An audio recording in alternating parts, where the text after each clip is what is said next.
ভোটে কেন্দ্রীয় বাহিনী মোতায়েন নিয়ে জয়েন্ট ডিপ্লয়মেন্ট কমিটি গঠন করা হলো। জয়েন্ট ডিপ্লয়মেন্ট কমিটি গঠন করেছে মুখ্য নির্বাচনী আধিকারিকের দপ্তর। আজ দুপুরে মুখ্য নির্বাচনী আধিকারিকের দপ্তরে কমিটির বৈঠক রয়েছে। কোথায় কত বাহিনী মোতায়েন করা হবে, কিভাবে কাজ করবেন তারা ঠিক করবে এই কমিটি। কেন্দ্রীয় বাহিনী মোতায়েন নিয়ে এই জয়েন্ট ডিপ্লয়মেন্ট কমিটি গঠন করা হয়েছে। মুখ্য নির্বাচনী আধিকারিকের দপ্তর এই জয়েন্ট ডিপ্লয়মেন্ট কমিটি গঠন করেছে। আজ দুপুরে মুখ্য নির্বাচনী আধিকারিকের দপ্তরে কমিটির বৈঠক রয়েছে। এই কমিটি কি ঠিক করবে, কোথায় কত বাহিনী মোতায়েন করা হবে, কিভাবে বাহিনী কাজ করবে তা সমস্ত ঠিক করবে এই কমিটি। এই কমিটিতে রয়েছেন স্পেশাল অবজারভার এন.কে. মিশ্র, স্টেট পুলিশ নোডাল অফিসার আনন্দ কুমার। ভোট প্রস্তুতি ও নিরাপত্তায় কড়া নজরদারি নির্বাচন কমিশনের নির্দেশ মেনে আজ থেকে থানা পরিদর্শন পদস্থ কর্তাদের। থানায় থানায় পরিদর্শন শুরু পুলিশ কমিশনার ও পুলিশ সুপারদের। বিধানসভা নির্বাচনের আর 1 মাস বাকি রয়েছে, তার আগে ভোট প্রস্তুতি এবং নিরাপত্তা নিয়ে কড়া নজরদারি নির্বাচন কমিশনের। থানা পরিদর্শন শুরু করলেন পদস্থ কর্তারা।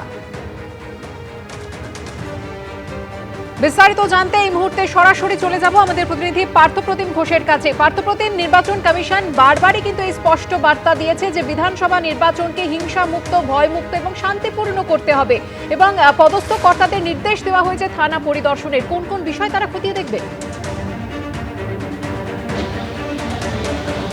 দেখো, নির্বাচন কমিশনের তরফ থেকে স্পষ্ট নির্দেশ দেওয়া হয়েছে এবং সেই নির্দেশে 6টা পয়েন্ট উল্লেখ করা হয়েছে এবং আমরা সেগুলো বলবো। এবং বর্তমানে আমরা বাগুইআটি থানায় রয়েছি। বাগুইআটি থানায় বিধাননগর কমিশনারেটের মধ্যে যেহেতু পড়ে, সেই মতো বিধাননগর কমিশনারেটের পুলিশ কমিশনার মুরলীধর তিনি আসেন। ডেপুটি কমিশনার, অ্যাসিস্ট্যান্ট কমিশনারকে নিয়ে গোটা থানার যে সকল অফিসাররা রয়েছেন তাদের সবাইকে কিন্তু সেই 6টা পয়েন্ট একবার ব্রিফ করে দেন। এবং ইতিমধ্যে নির্বাচন কমিশনের তরফ থেকে প্রতিটা রাজ্যের প্রতিটা এসপি থেকে শুরু করে পুলিশ কমিশনার, কলকাতার পুলিশ কমিশনার প্রত্যেককেই কিন্তু বলা হয়েছে যে আজকের এবং কালকের মধ্যে, দুদিনের মধ্যে তারা যে 6টা পয়েন্টের কথা উল্লেখ করেছে স্পষ্ট করে, সেই 6টা বিষয় একবারে নির্দিষ্ট করে যাতে ব্রিফ করে দেওয়া হয় বাহিনীকে, সেই বিষয় নির্দেশ দেওয়া হয়েছে। কি হচ্ছে সেই 6টা পয়েন্ট? সেটা হচ্ছে 1 হচ্ছে হিংসা মুক্ত, 2 হচ্ছে প্ররোচনা মুক্ত, 3 হচ্ছে ভয় মুক্ত, 4 হচ্ছে নো ছাপ্পা, 5 হচ্ছে নো বুথ জ্যামিং এবং 6 হচ্ছে নো সোর্স জ্যামিং। অর্থাৎ প্রতিটা নির্বাচনের ক্ষেত্রে পশ্চিমবঙ্গে যে বিষয় বারবার করে অভিযোগগুলো উঠে আসে, এই রকমভাবে বুথ জ্যামিংয়ের অভিযোগ ওঠে, রাস্তার মধ্যে ভোটারদেরকে আটকে দেওয়ার অভিযোগ ওঠে, একেবারে ভয় দেখানোর অভিযোগ ওঠে, পাশাপাশি হচ্ছে যে হিংসার অভিযোগ ওঠে, এইটা কিন্তু এবারে 2026-এর নির্বাচনে থাকবে না।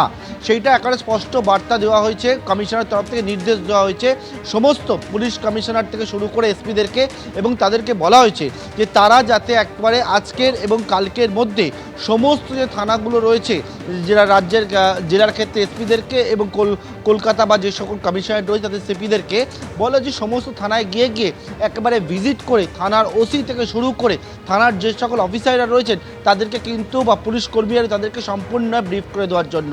সেই মতো বিধাননগর কমিশনারের সিপিকে দেখলাম আমরা, মুরলীধর, তিনি এলেন বাগুইআটি থানায়, এসে বাহিনীর সকলকে একসঙ্গে নিয়ে একেবারে ওসিকে নিয়ে থানার অন্যান্য সমস্ত অফিসারদের নিয়ে এই 6টা পয়েন্ট কিন্তু একটা ব্রিফ করে দিলেন। অর্থাৎ হিংসা মুক্ত, প্ররোচনাহীন, পাশাপাশি হচ্ছে কোনো রকমভাবে কেউ ভয় দেখাবে না কেউ, অন্যদিকে নো ছাপ্পা, no booth jamming, no source jamming, এবং এই 6টা পয়েন্ট একটা স্পষ্ট করে নির্দেশ ছিল কমিশনের। এবং সেই নির্দেশ অনুযায়ী একবারে কমিশনার থেকে শুরু করে এসপিদেরকে বলা হয়েছে আজকে ব্রিফ করে দেওয়ার জন্য বাহিনীকে।